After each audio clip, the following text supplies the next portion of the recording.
पंजाब के पूर्व डीजीपी मोहम्मद मुस्तफ़ा के बेटे अकील अख्तर की संदिग्ध मौत मामले में अब बयानबाजी तेज हो गई है। शिकायतकर्ता शमसुद्दीन चौधरी ने मामले की जांच सीबीआई से करवाने की मांग की है। उन्होंने कहा कि मलेर कोटला और पंचकुला में बनी प्रॉपर्टीज की भी जांच होनी चाहिए। वहीं पूर्व डीजीपी मुस्तफ़ा ने शिकायतकर्ता पर सवाल उठाते हुए कहा कि वो उसे नहीं जानते। इस पर शमसुद्दीन ने वोटर लिस्ट दिखाकर कहा कि दोनों एक ही इलाके के हैं। उन्होंने दावा किया कि अब तक गिरफ्तारी नहीं हुई है और मृतक के मोबाइल और डायरी भी कब्जे में नहीं ली गई है। उन लोगों को थोड़ी हम बोलेंगे। फिर उसके बाद मैं वहां से आके मैंने कहा कि जी मैं चलता हूँ, मेरे घर पे फंक्शन है। तो आपने कहा कि क्या बनाया? मैं कहा जी कबाब बनाया है। और बोला हमें नहीं खिलाओगे? मैं सर खा लो। तो उसके बाद फिर आपने अपना गनमैन मेरे साथ भेजा, वो मेरे घर से कबाब लेके गया। आज तक हॉटपॉट भी आपके घर पे है, वो भी आपने वापस नहीं किया मुझे। और उसके बाद आप मुझे ये समझ लो कि पूरा दिन पूरी रात और दिन मुझे कम से कम 200 कॉल किए, ये कैसे होगा वो कैसे होगा, फोन करते रहे। फिर जब मैं पूरा परेशान हो गया, इतने फोन आते हैं, मैंने आपको एक मैसेज लिखा कि सर मैंने आपकी मदद नहीं कर सकता क्योंकि मुझे दिक्कत है। तो आपने मुझे फोन किया, मैंने आपका फोन नहीं उठाया। इतनी आपसे मुलाकात है मेरी। अब तक आप पूरे मामले में आपकी कितनी क्या पहचान इस परिवार से बतौर शिकायतकर्ता सामने है, क्या कारण है? सर मैं वही बताया है, जो पहचान है मेरे रजिया सुल्ताना जो है, जहां वो पली है मोहल्ले में, वही मैं पला हूँ।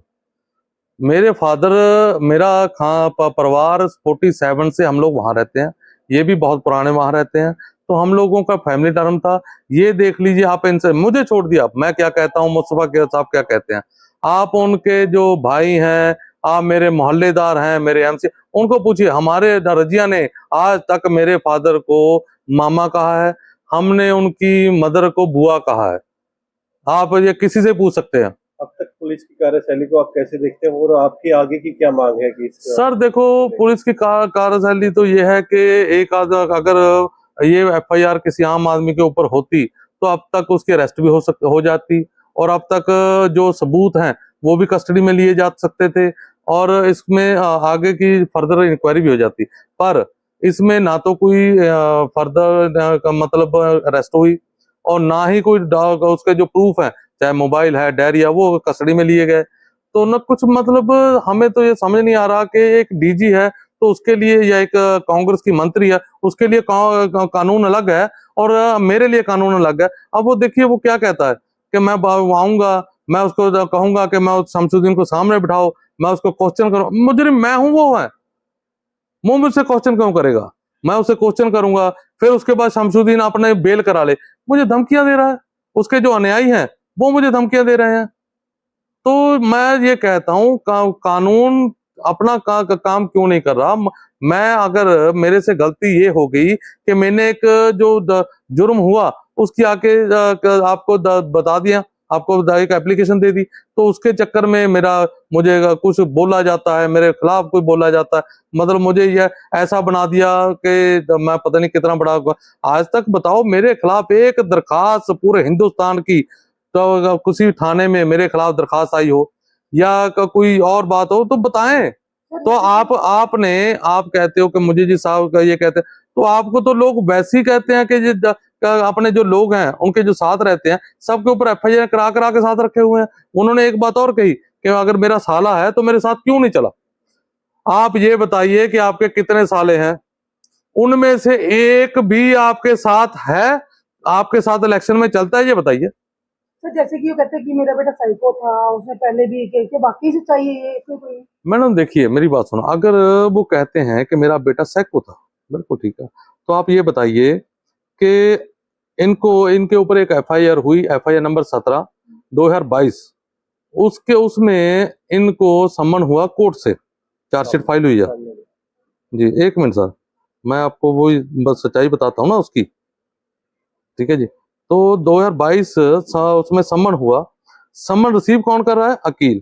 अगर वो मेंटली अपसेट है, अगर वो नशे में पीड़ित है, तो उसको सम्मन आपने रिसीव क्यों? इसका मतलब फिर आप कोर्ट को गुमराह करते हो।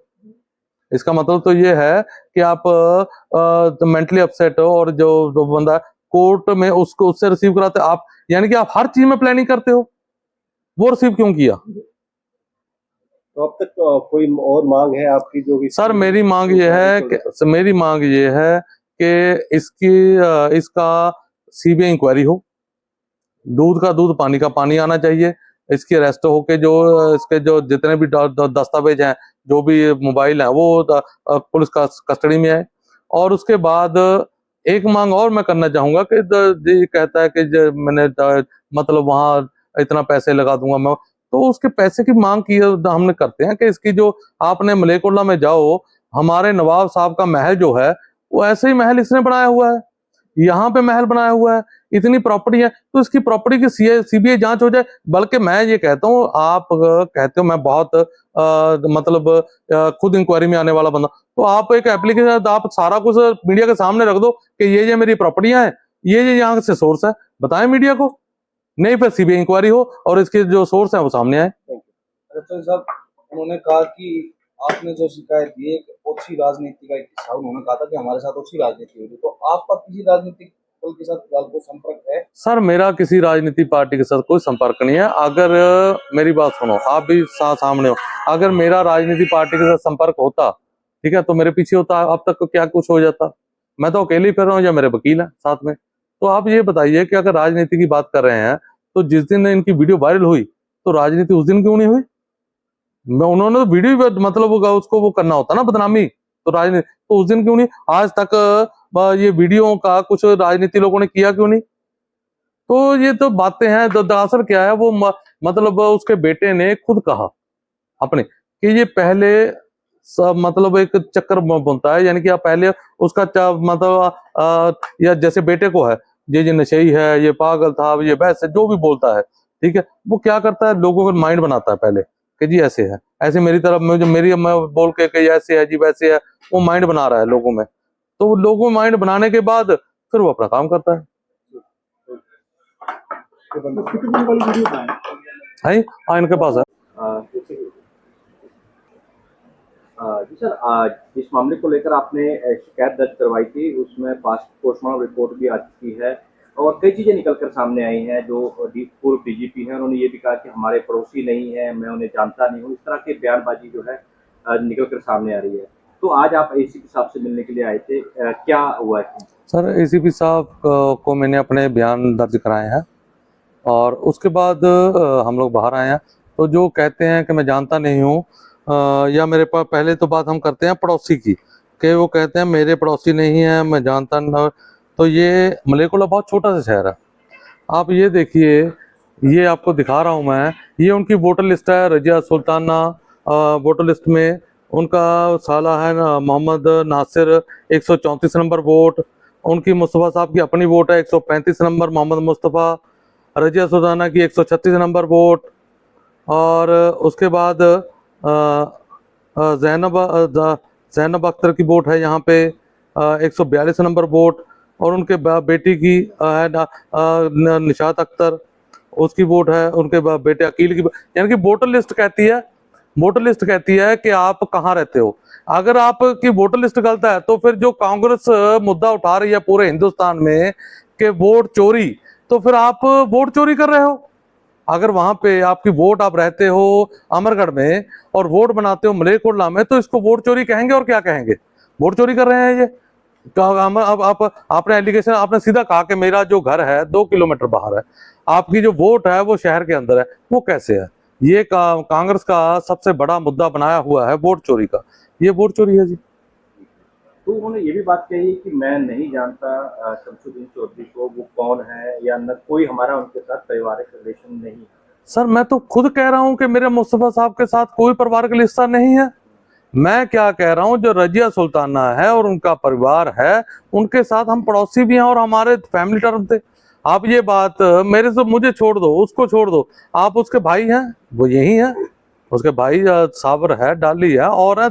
आप किसी से भी पूछो कि जी हाँ शमसुद्दीन को जानते हो, आपके पड़ोसी थे या नहीं थे, या फिर इसका बात और एक और है, वहाँ वार्ड नंबर 21 है, आपको वहाँ के एमसी से पूछो कि जी आपके यहाँ ये दोनों रहते थे ना, रजिया सुल्ताना का परिवार और मेरा परिवार। हम लोग तो 47 से पहले से वहाँ रहते हैं।